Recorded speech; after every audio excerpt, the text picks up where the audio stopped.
région de France pour le nombre d'apprentis.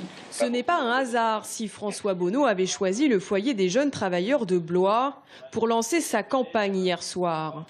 La formation des jeunes était l'une de ses priorités en 2010. Elle le sera de nouveau en 2015, au même titre que l'emploi, le tourisme ou encore l'énergie et le numérique.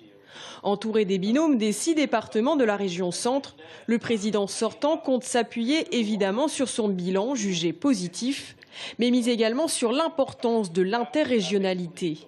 Des très grandes régions sont apparues dernièrement dans la recomposition des 13 régions. Des territoires qui sont parfois immenses et qui auront beaucoup de mal à se mettre véritablement en projet.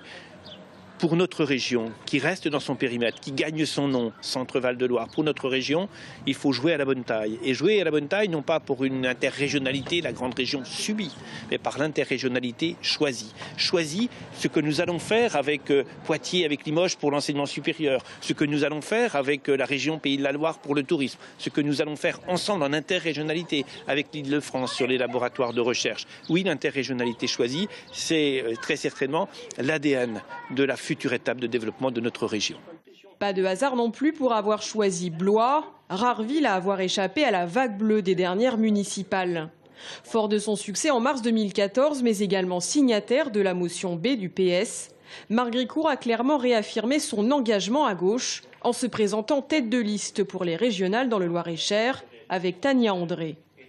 Ce qui me préoccupe, c'est l'avenir de notre territoire, c'est des enjeux premiers et mon implication dans un contexte politique national, il faut le reconnaître, qui n'est pas facile, me pousse encore plus à aller demain devant nos concitoyens pour leur faire partager ces enjeux et les convaincre qu'il faut absolument que la région centre reste à gauche.